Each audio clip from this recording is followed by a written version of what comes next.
हम लोग फिजिक्स में जैसे हमने चैप्टर था मोशन, तो मोशन चैप्टर में हम लोगों ने पढ़ा किसके बारे में? Velocity, displacement, s, time, t, acceleration, a, और फिर क्या था उनमें? Relation, s equals to u t plus half a t square, या v square equals to u square plus 2s, या v equals to u plus a t. तो हम लोगों ने जब फिजिक्स के बारे में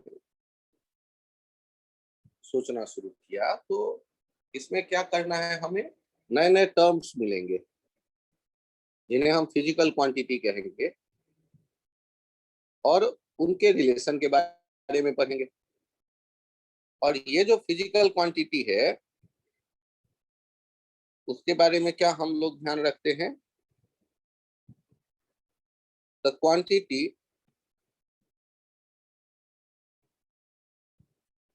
which can be measured is called physical quantity।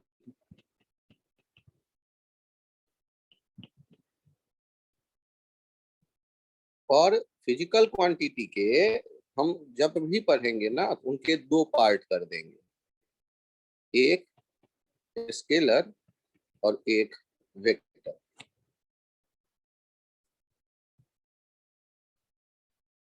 जैसे स्केलर कहलाएगा, जैसे एग्जांपल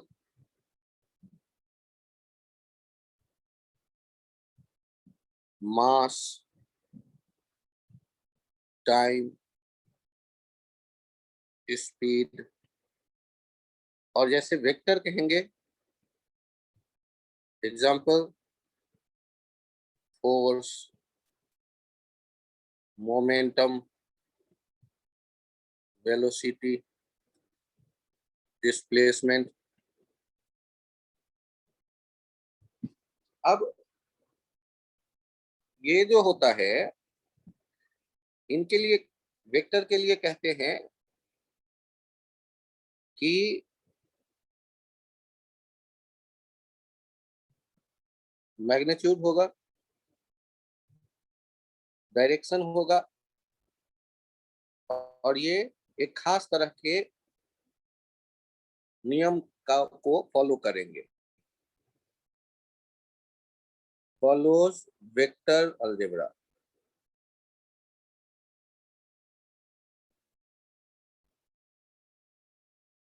ये जो खास तरह के नियम को फॉलो करते हैं और जो फॉलो नहीं करेंगे उनको हम स्केलर कह देंगे। जो वेक्टर नहीं है उनको हम स्केलर कह देंगे।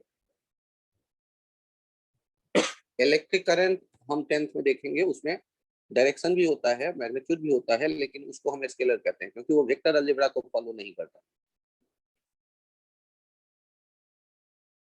ये हम वेक्टर वर्ड या वेक्टर अलजेब्रा का डिटेल जो है वो 11th में थोड़ा सीखेंगे, और 12th के मैथमेटिक्स में भी सीखा जाता है, और 11th के फिजिक्स में सीखा जाता है।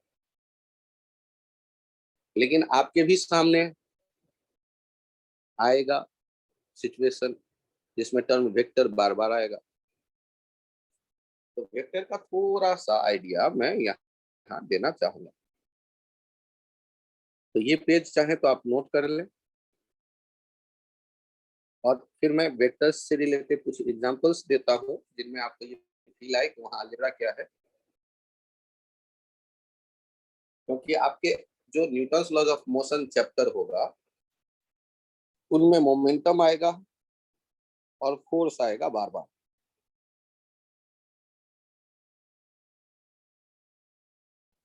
और वो वेक्टर है। तो उनको वेक्टर को जब तक हम नहीं समझेंगे तब तक हमें ये थोड़ा सा परेशान तो करेगा।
देखिए मैंने राइट एंगल ट्रायंगल बनाए हैं।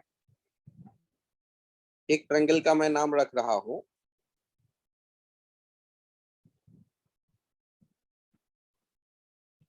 A B O.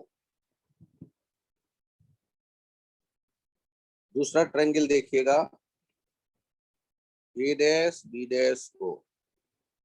और तीसरा ट्रायंगल देखिएगा A double dash B double dash O.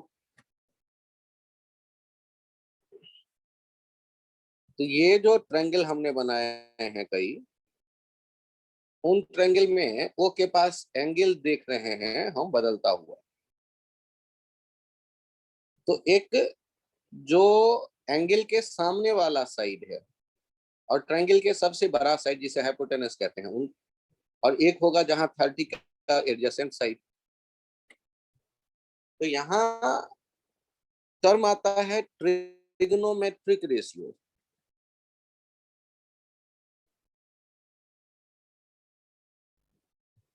और उसमें एक आता है कॉस थीटा। थीटा घबराइएगा नहीं, ये एंगल जैसे लिखते हैं ना 30 डिग्री, वैसे। तो कॉस थीटा जब कहते हैं तो इसको लिखते हैं बेस बाय हाइपोटेनस। जैसे या तो ये ए बी बाय ओ ए लिख ओ ए बाय ओ बी लिख सकते हैं।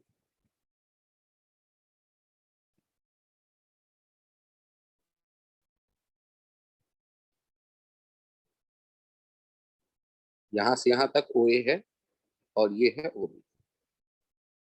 तो जब ये 30 डिग्री है, ध्यान दीजिएगा, तब जो वैल्यू आएगा रेशियो 60 डिग्री होने पे जो वैल्यू आ रहा है बेस और हाइपोटेनस का, और 45 डिग्री पे जो रेशियो आ रहा है कौन सबसे बड़ा है। तो पहले केस में बेस 30 डिग्री वाले केस में ये जो बेस है 30 डिग्री वाले केस में ये है, जबकि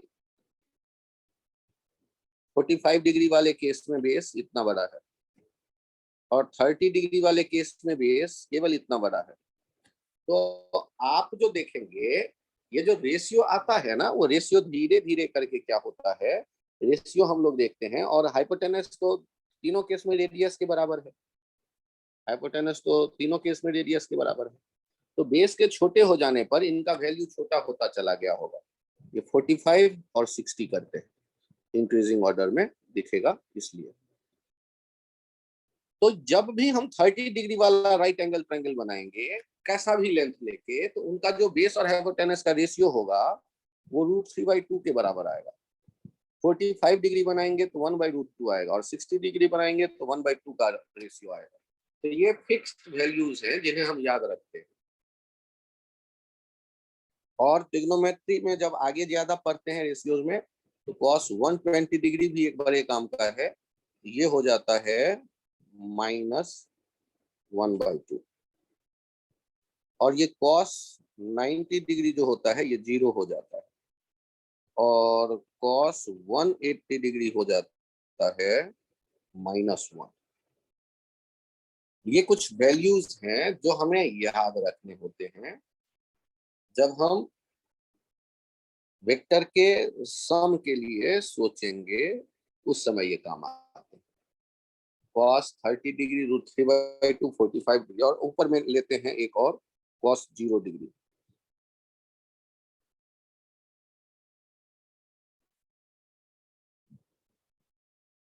cos 0 degree 1, cos 0 degree 1, cos 30 degree √3/2, cos 45 degree 1/√2, cos 60 degree 1/2। तो जैसे जैसे एंगल बढ़ता जा रहा है बेस छोटा हो जा रहा है। 90 डिग्री पे बेस मिला नहीं 0, तो वो 0 हो जाता है। 90 डिग्री 120 -1/2 -1/2 आता है। कॉस 180 -1 आता है। कॉस 0 बेस और हाइपोटेनस बराबर हो जाते हैं तो 1 आ जाता है।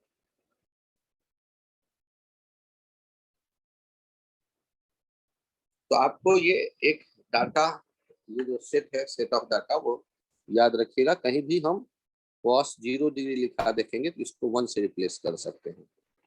cos 30 डिग्री दिखा देखेंगे तो √3/2, cos 45 degree 1/√2, cos 60 degree 1/2, cos 90 degree 0, छोटा होता गया, cos 120 degree -1/2, cos direct 180 degree में लिख देता हूँ। ये वो है जिनको हम ज्यादा यूज करने वाले इन वैल्यूज।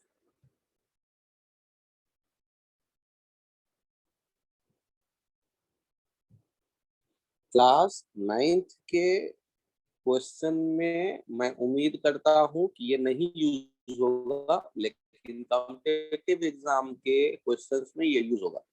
तो इस वजह से हम देखेंगे अभी से और धीरे धीरे हम इन्हें याद करेंगे। क्लास 10th में ये सबको याद रहता है, आपने 9th में थोड़ा सा इन्हें देख लिया। मैंने दोबारा लिखा है, तो आप घर में 10-5 बार लिख करके इन्हें याद कर लीजिएगा। cos थीटा जो है वो कोई राइट एंगल ट्रायंगल जहां होगा, तो थीटा जहां लिखते हैं उसके एडजेसेंट जो छोटे और बड़े साइड है उनका रेशियो है ये। और जो भी है स्केल से मेजर करके यदि रेशियो देखेंगे, तो यदि एंगल वो थीटा 30 डिग्री होगा तो √3/2, 0 डिग्री होगा तो 30 डिग्री होगा 45 डिग्री 1/√2, 60 डिग्री होगा तो 1/2, ऐसे वैल्यूज आते जाते हैं।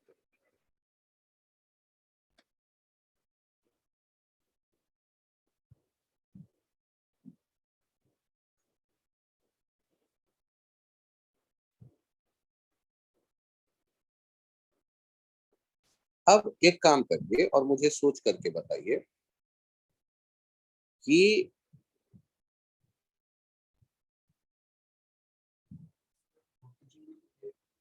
यदि एक ब्लॉक है, जैसे ये कैरम बोर्ड वाला एक स्ट्राइकर है, इसको यदि इधर फोर्स में लगाऊंगा, m मास है, इसका एक्सलेशन कितना होगा? Force upon mass. यदि वही है F और इस पे इधर फोर्स लगाऊंगा, वही डिस्क है, तो ये कैरम बोर्ड का स्ट्राइकर है, तो ये इधर जाएगा, एक्सलेशन कितना होगा? F/m। सोचिए, यदि वही डिस्क है जिसपे एक साथ इधर भी खींच रहे हैं और इधर भी खींच रहे हैं,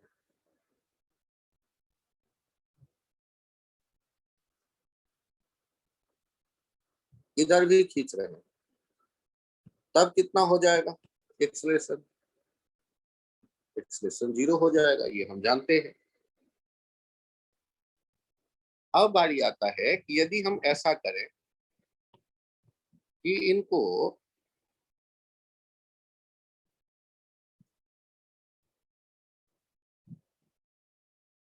इधर खींचे F1 से, इधर भी खींचे F2 से, यदि दोनों F होते तो सोचिए, दोनों F होते तो ये किधर जाता ब्लॉक?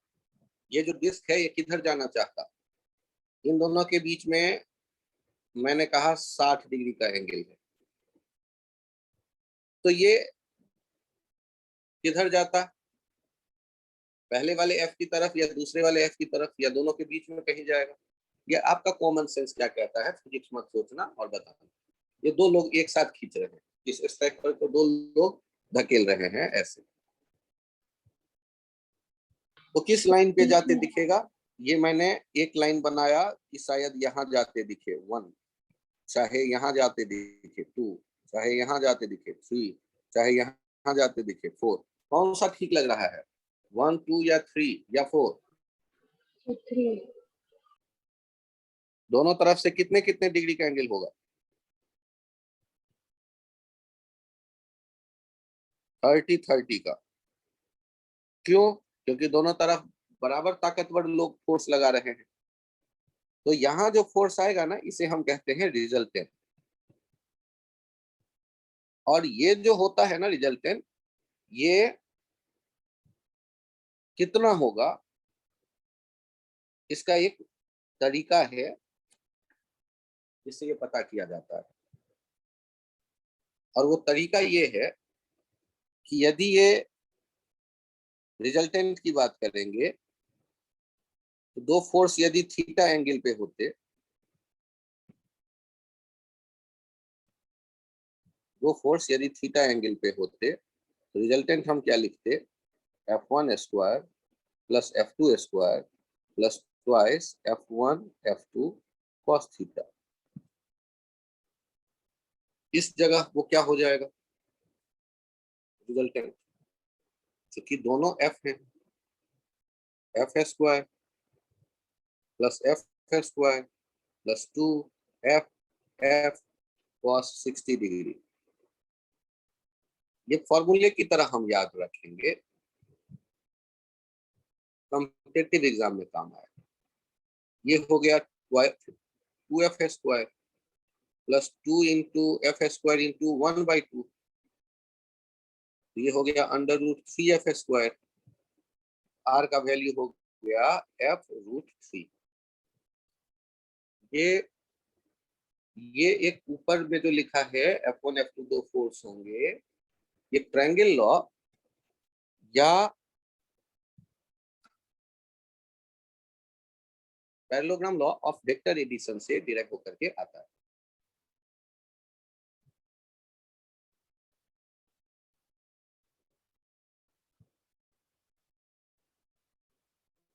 यदि cos थीटा देखो, थीटा यदि एक दूसरे के अपोजिट है, एक दूसरे के अपोजिट है, तो ये तो 180 डिग्री हो गया, 180 डिग्री हो जाएगा, तो वही फॉर्मूला लगाएंगे ना, F square plus F square twice F F cos 180, cos 180 degree -1 होता है, देखना वो जीरो आ जाएगा, इसी फॉर्मूले से जीरो भी आ जाएगा।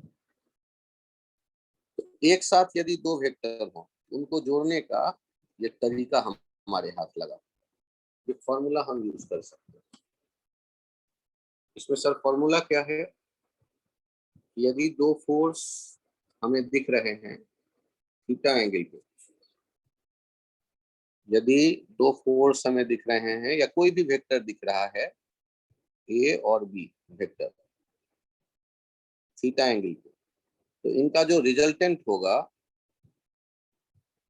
उसको लिखने का, उन दोनों के बदले हम उन्हें देखेंगे केवल एक फोर्स को लगते, तो ए स्क्वायर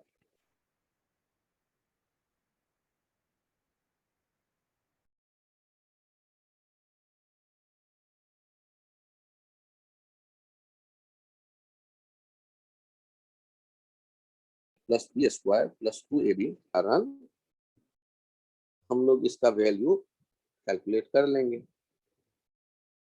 ये वेक्टर एडिशन है, ये वेक्टर जो अलजेब्रा होगा ना उसका एडिशन कहलाता है।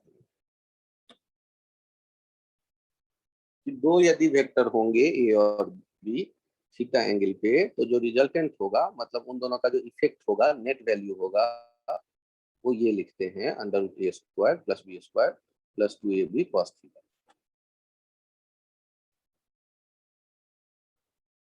ये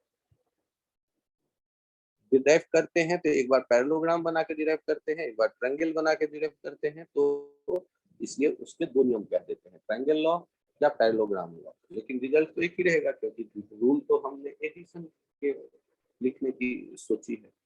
और थीटा को कहते हैं वो जो दोनों वेक्टर हैं उनके डायरेक्शन के बीच का angle, angle between vectors, angle between A and B.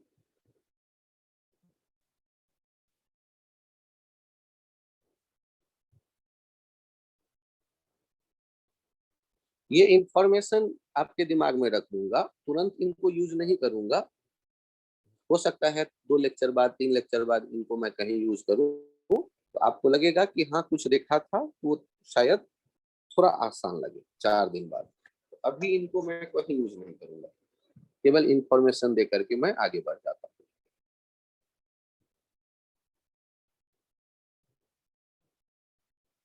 एक साथ यदि दो फोर्स लगेंगे तो बिहेवियर क्या होगा, पे हमने विचार किया कि जिधर उसका रिजल्टेंट होगा ब्लॉक उधर जाएगा, जो रिजल्टेंट होगा ब्लॉक उधर जाएगा।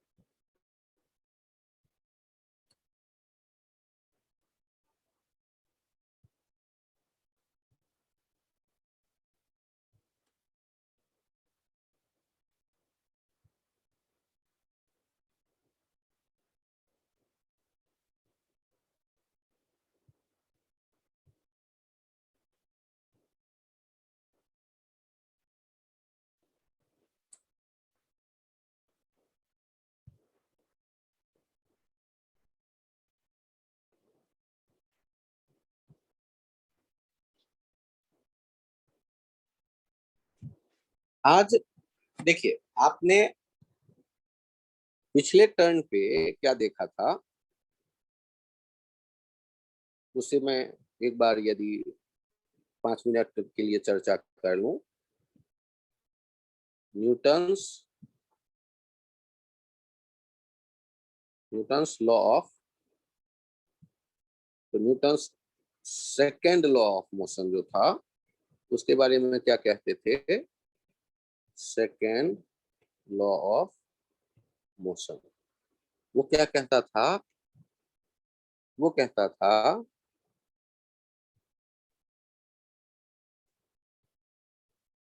Time rate of change of momentum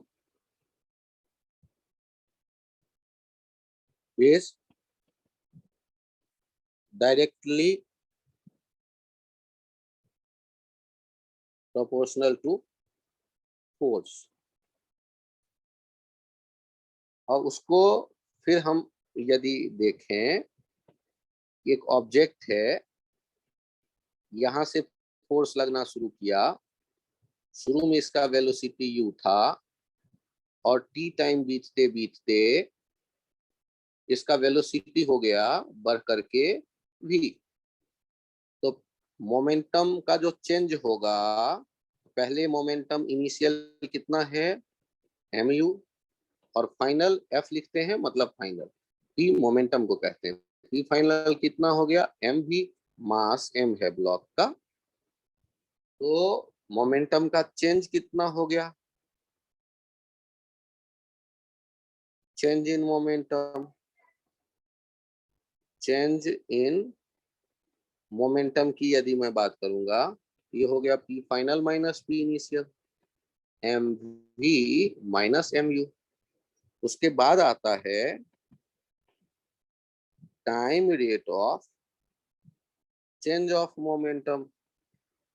time rate of change of momentum मतलब p final p initial by t, m v minus u, देखो m कॉमन ले लिया, बाई t। अब यहाँ पर ध्यान से देखिए, हमसे क्या कहा गया, ये time rate of change of momentum जो है, यही किसके बराबर आ गया, m into A. Time rate of change of momentum कितना आ गया, ए। क्यों, ए क्यों, since v minus U by T जो होता था वेलोसिटी के चेंज का रेट, इसे ही क्या कह देते थे, इसे ही कह देते थे ए, इसे कह देते थे ए। ये तो आप जानते हैं, एक्सलेशन होता है वेलोसिटी के बदलने का rate.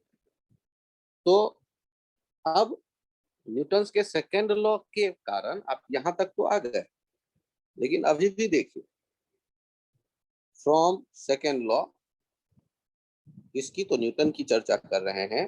Time rate of change of momentum जो है M V minus M U by T, ये प्रोपोर्शनल टू एफ है। M V minus U by T, ये प्रोपोर्शनल एफ है। एम ए प्रोपोर्शनल एफ है। जब भी कांस्टेंट लाएंगे कोई के, इसे कहेंगे प्रोपोर्शनैलिटी कांस्टेंट।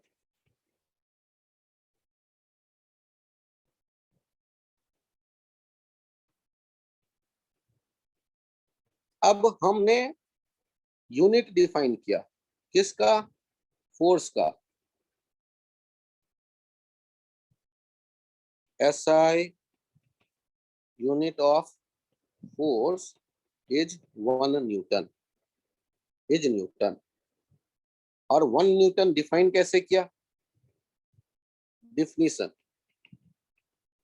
डिफिनीशन कहा आपसे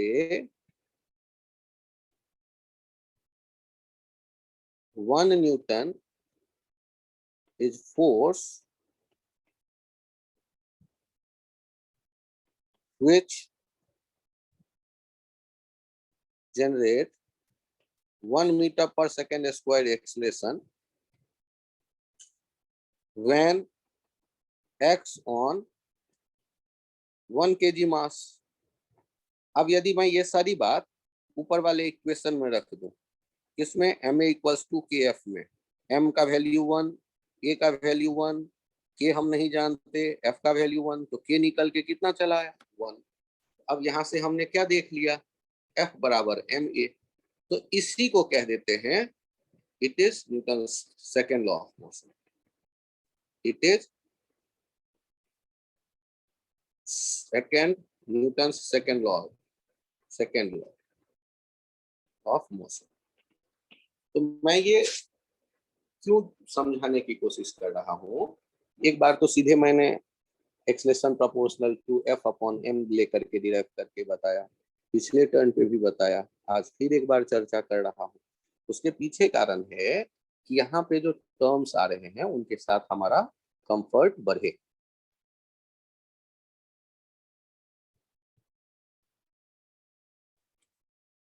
उनके साथ हमारा कंफर्ट बढ़े।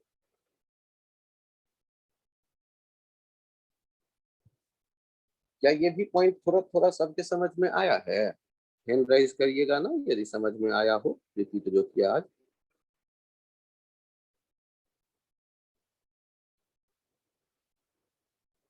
बहुत बढ़िया जिया, शौर्य, तन्वी। प्रणय, मैं एक बार और कोशिश करूं क्या कोई पॉइंट समझाने की? प्रणय बताएं।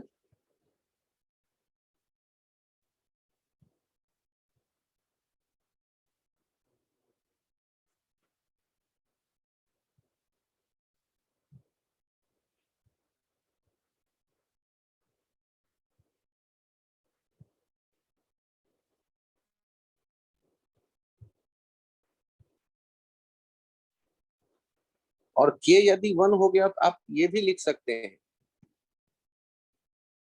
आप क्या लिख सकते हैं? F equal M minus M U by T. Direct ये भी आप लिख सकते हैं, इसमें कोई दिक्कत नहीं है। क्यों? क्योंकि के जो था वो तो 1 है। या यूं देखो, F equals to M A तो आप याद रखोगे ही, और ए के बदले भी माइनस यू बाई टी सोचोगे आप, तो यहां से ये भी देखोगे एम भी minus M U by T. आज मैं अब चर्चा करना चाहता हूं Newton's third law of motion के बारे में।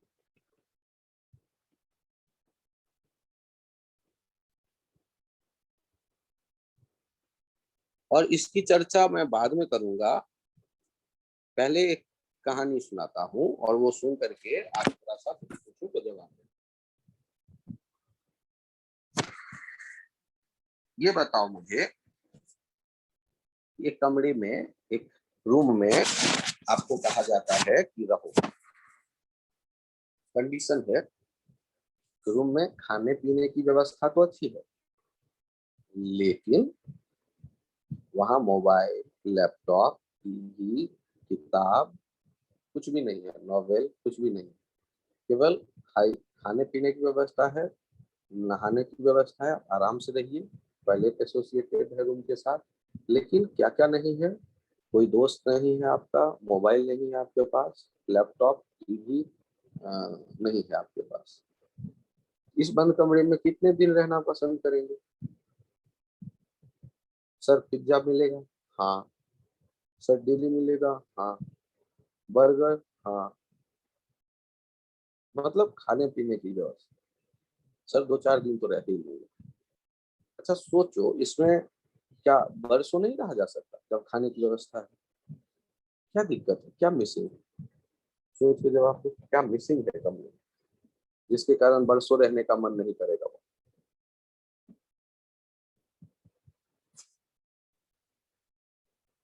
Sir loneliness. परफेक्ट। मतलब हम लोग ह्यूमन बीइंग इंटरेक्ट करना चाहते हैं, बात करना चाहते हैं। उसके बिना लाइफ अच्छा नहीं रहेगा कि किस कोई बात करने वाला ही ना हो, किसी से हम मिले ही नहीं। तो ऐसे सिचुएशन में सोचो ना कि यूनिवर्स के जितने एलिमेंट हैं वो भी तो बातचीत करते होंगे।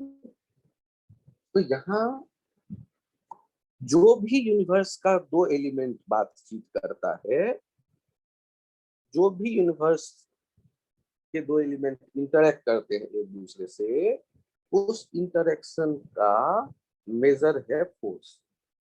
इंटरेक्शन ज्यादा है, इसका मतलब एक दूसरे पे जो वो फोर्स लगा रहे हैं वो ज्यादा है। इंटरेक्शन कम है, इसका मतलब एक दूसरे पे जो वो फोर्स लगा रहे हैं कम है। मतलब जैसे आप आइसोलेटेड नहीं रहना चाहेंगे, क्योंकि आइसोलेटेड में रंगहीन हो जाएगा जीवन, मतलब अच्छा ही नहीं लगेगा हमें रहना। तो उसी तरह यूनिवर्स के जो एलिमेंट हैं वो ऐसा नहीं है कि आइसोलेटेड है, वो एक दूसरे से बातचीत कर रहे हैं सारे एलिमेंट। और उनके बातचीत के मेजर को कहते हो फोर्स। ठीक है ना? तो फोर्स के लिए हमने क्या देखा? फोर्स इज measurement of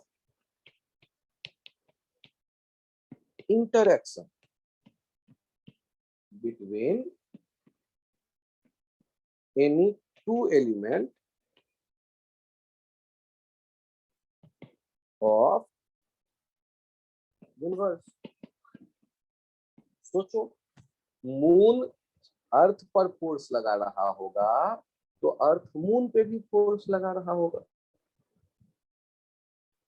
यदि सन अर्थ पे फोर्स लगा रहा है तो अर्थ सन पे फोर्स लगा रहा है। तो फोर्स कब आएगा? तो यहां से हमने क्या देखा? Force is interaction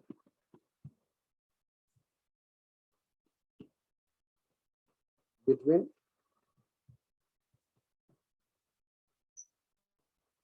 to object. अब इसका मतलब force on isolated force on isolated object जो किसी से बातचीत नहीं कर रहा हो, यदि मैं कहूं तो क्या हो जाएगा? जीरो। और इसका मतलब हुआ फोर्स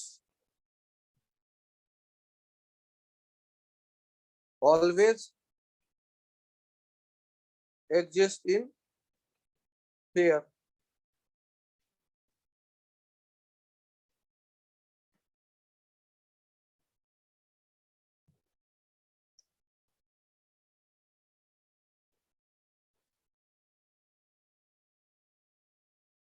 इंटरेक्शन है ना? तो ऐसा थोड़ी ना होगा मैं बात करता रहूं और आप कान बंद करके सोए रहें, तो इंटरेक्शन थोड़े ना कहलाएगा। इंटरेक्शन में तो दोनों को एक्टिव रोल प्ले करना पड़ेगा। मैं बोलूं आप सुने, आप बोले मैं सुनूं। जैसे अर्थ मून पे फोर्स लगा रहा होगा तो जरूर मून भी अर्थ पे फोर्स लगा रहा होगा। तो interaction force always exist in pair called action reaction pair.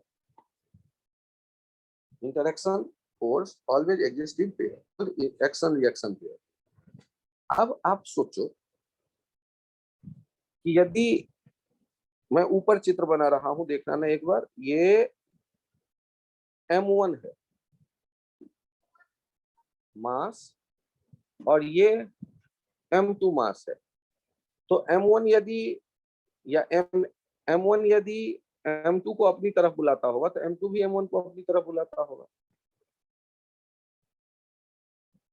तो हम लोग यदि इसको 1 2 को बुलाता है और 2 1 को बुलाता है, ऐसे मैं कुछ नाम दे दूं, तो क्या लगता है यदि M1 2 को बुलाता है और 2 1 को बुलाता है, तो न्यूटन्स थर्ड लॉ कहता है कि ये जो बुला रहे हैं एक दूसरे को, ये एक दूसरे के बराबर होंगे और अपोजिट होंगे। अब माइनस साइन उसके लिए है। ये जो एक्शन रिएक्शन पेयर है, force always exist in action reaction pair, their amount will be same but their direction will be opposite to each other. अच्छा, वैसे सोचो ना, आपका डे टू डे का एक्सपीरियंस क्या कहता है? अट्रैक्शन होगा तो दोनों एक दूसरे के नजदीक आना चाहेंगे, और रिपल्सन होगा तो दोनों एक दूसरे से दूर जाना चाहेंगे। तो दोनों ऑब्जेक्ट पे लगने वाले फोर्स का डायरेक्शन क्या होगा? एक दूसरे के अपोजिट।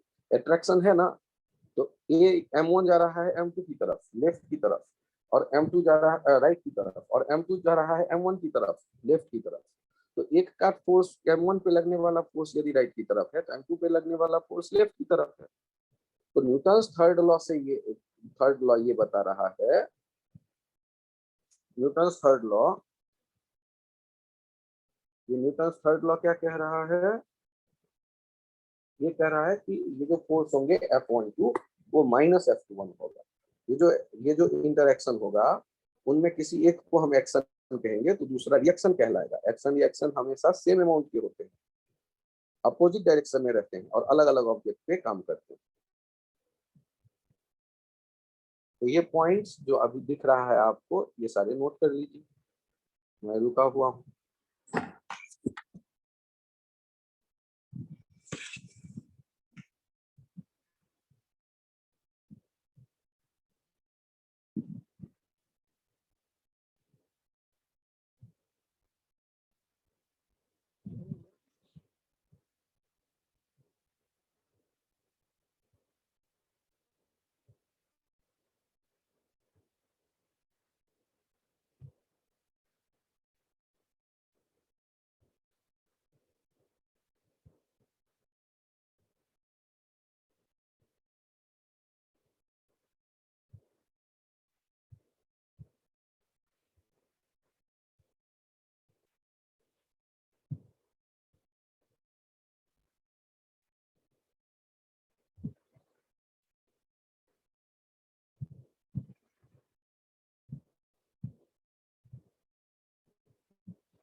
अच्छा, एक पॉइंट और सुनो कहानी की तरह कि मान लो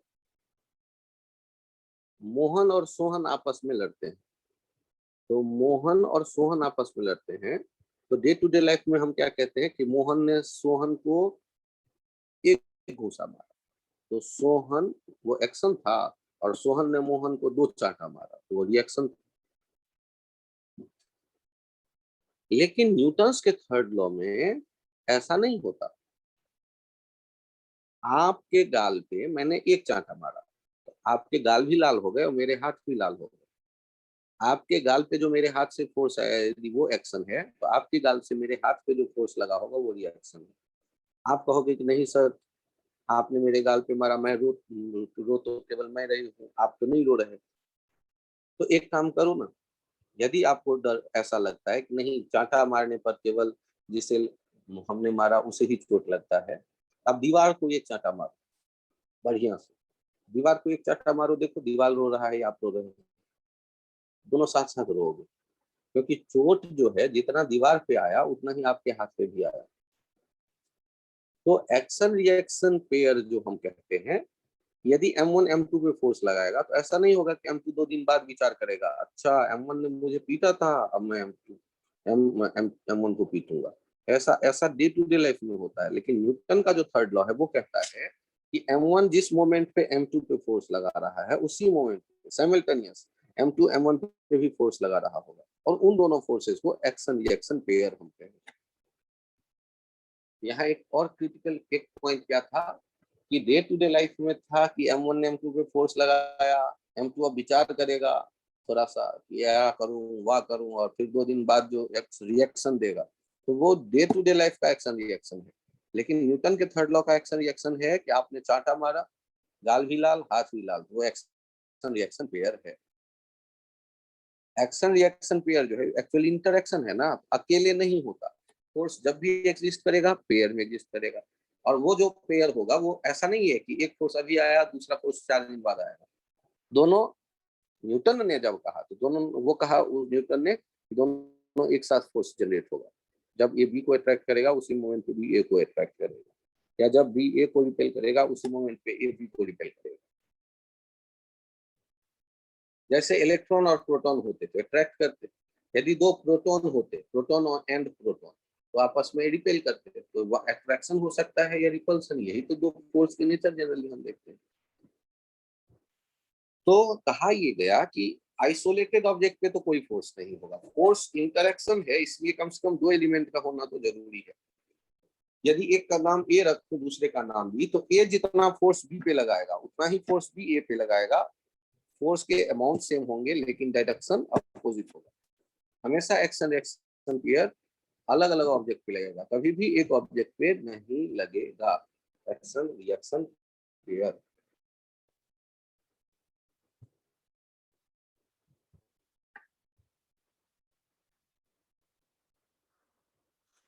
यदि 2 प्रोटॉन है,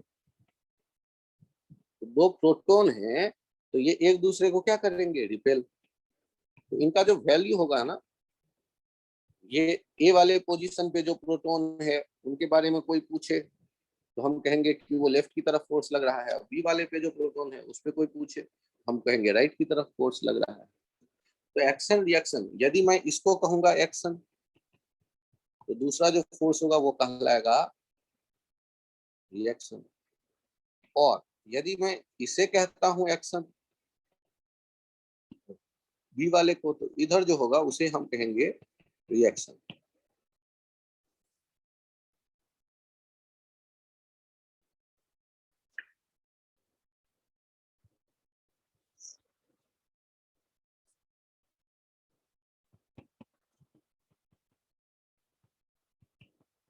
action reaction pair of force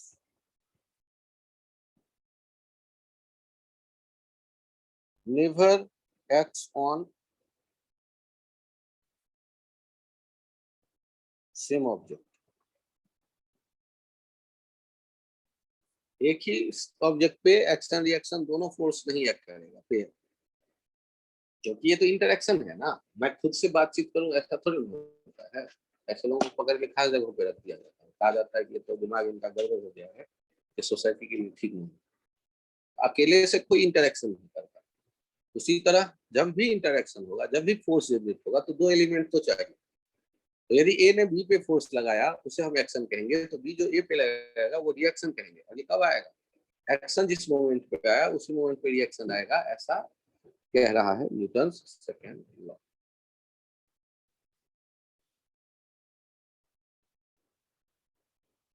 action reaction pair कभी भी सेम ऑब्जेक्ट पे एक्ट नहीं करेंगे, ये भी एक इंपॉर्टेंट पॉइंट।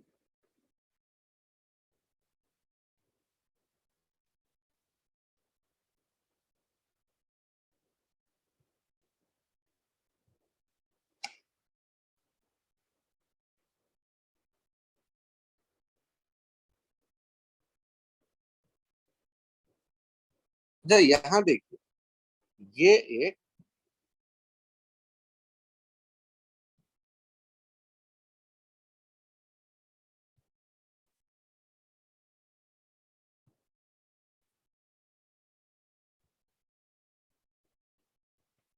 कंजर्वेशन ऑफ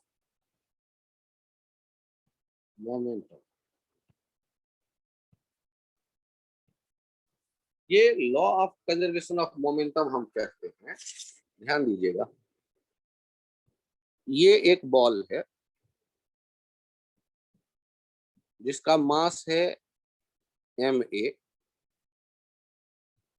और ये ua स्पीड से चल रहा है, और ये है mb, और ये uv स्पीड से चल रहा है। और यहाँ कहीं टक्कर होता है, क्यों? क्योंकि uv is less than ua, तो टक्कर तो होगा। और कोलिजन होने के बाद ये ma जो है इसका स्पीड हो जाता है va, और दूसरे का स्पीड हो गया v। तो जहां टक्कर हुआ होगा, ध्यान दीजिएगा, जहां टक्कर हुआ होगा वहां लेफ्ट वाले बॉल ने राइट वाले को पुश किया होगा, और राइट वाले ने लेफ्ट वाले को पुश किया होगा।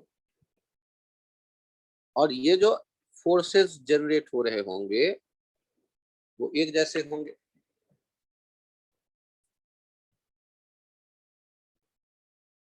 ये एक को हमने नाम दिया यदि एफ ए बी, तो दूसरे का नाम होगा एफ बी ए।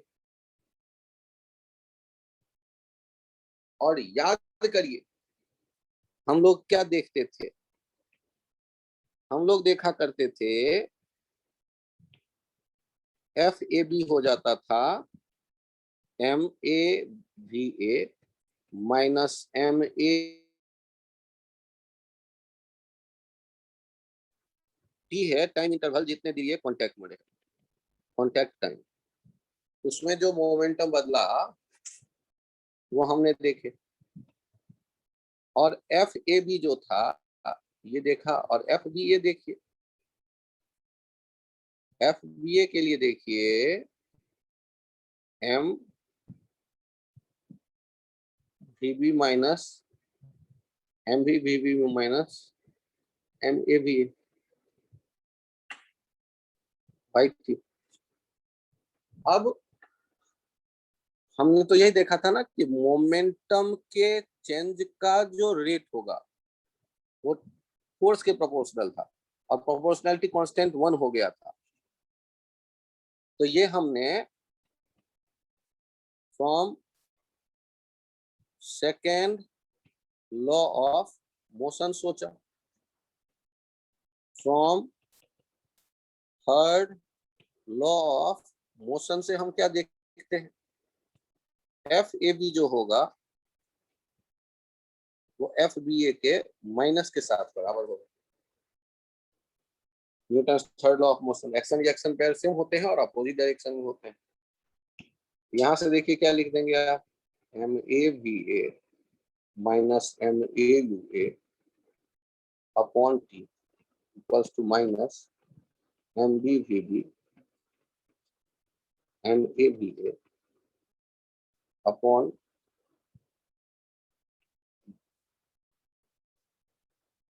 यहां से देखिएगा टी कैंसिल आउट हो गया, minus M we b left side आ गया और एम ए वी ए क्या गड़बड़ होता है, M A V A M A you A M B we B M B you B M B we B M B you B M B we B M B you B B वाले का लिखे, ये for A for B. अब यहाँ check करिए, इधर हो गया m B you b plus M A you a और इधर हो गया m B we B plus M A V a. तो यहाँ जो दिख रहा है रिलेशन, उस रिलेशन को समझने की कोशिश करिए। यहाँ लेफ्ट साइड में जो है और राइट साइड में जो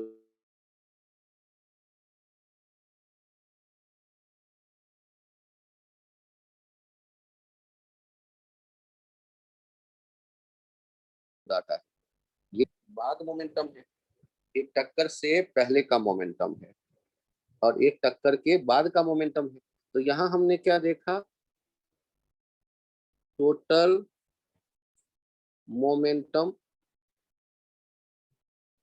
just before impact and after impact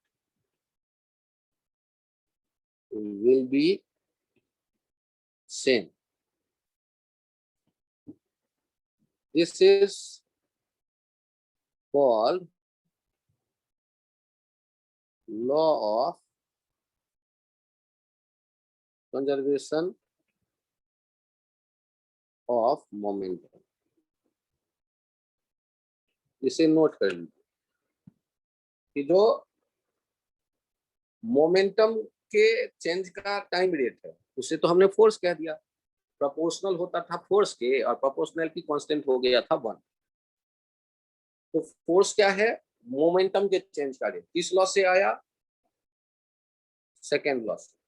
और हमने थर्ड लॉ से क्या देखा, एफ ए बी बराबर माइनस एफ बी, मतलब एफ जो ए बी पे लगाएगा फोर्स और बी ए पे लगाएगा फोर्स, वो एक दूसरे के अपोजिट होगा, ये माइनस साइन बताता है। और उसे रखने के बाद हमने क्या देखा, वी वाले जो मोमेंटम है और यू वाले जो मोमेंटम है, टोटल यू मतलब टक्कर से पहले वाले M A you A plus M B you B और टक्कर के बाद वाले M B we B plus M A V A, ये दोनों बराबर आएंगे टोटल वैल्यू। तो टोटल मोमेंटम जो टक्कर से पहले दिख रहा है और टोटल मोमेंटम जो टक्कर के बाद दिख रहा होगा, उसे हम लोग कह देते हैं कि ये जो रिलेशन है, ये जो इवेंट है, इसे कहते हैं कंजर्वेशन ऑफ मोमेंटम। तो थर्ड लॉ आपको क्या बता रहा है, जैसे आपको कमरे में अकेले बैठा दें और नहीं रहना चाहेंगे, उसी तरह यूनिवर्स के एलिमेंट भी बिना इंटरेक्शन के नहीं रहते। वो दो एलिमेंटों का इंटरेक्शन जो है उसका मेजर है फोर्स। तो अकेले एक ऑब्जेक्ट पे कोई फोर्स नहीं होगा, वो किसी से बातचीत करेगा तभी फोर्स आएगा। और उस फोर्स का जो वैल्यू होगा, ए बी से यदि बातचीत कर रहा है तो ए बी पे जितना फोर्स लगाएगा, बी ए पे डायरेक्शन में। इनमें किसी एक को हम एक्शन कहेंगे तो दूसरा रिएक्शन कहलाएगा। और एक्शन रिएक्शन पेयर, मतलब पेयर में ही फोर्स एग्जिस्ट होगा। कभी भी ये एक्शन रिएक्शन पेयर एक ही ऑब्जेक्ट पे एक्ट नहीं करेगा, खुद से ही खुद पे फोर्स लगा रहा हूं, ऐसा नहीं होगा। बातचीत में खुद से ही कर लूंगा और बैठा रहूंगा कमरे में सालों, ऐसा नहीं होगा। जैसे ह्यूमन लाइफ वो चाहता है इंटरैक्ट करे, उसी तरह और इंटरेक्शन के लिए दूसरा एलिमेंट चाहिए, उसी तरह फोर्स दो एलिमेंटों के बीच का एंटिटी है। तो ये थर्ड लॉ आपको ऐसे फील करो कि अकेले हम नहीं रहते, वैसे यूनिवर्स में अकेला नहीं है कोई, सारे इंटरेक्ट कर रहे हैं एक दूसरे से। और ये जितना फोर्स बी पे लगाएगा उतना ही बी ए पे लगाएगा, उनके डायरेक्शन अलग होंगे, इसलिए एफ ए बी बराबर माइनस एफ बी है। और यहाँ जो मोमेंटम के चेंज के बराबर है एफ ए बी, तो ए वाले के एफ ए बी मतलब ए ने बी पे जो फोर्स लगाया उसके कारण, तो हमने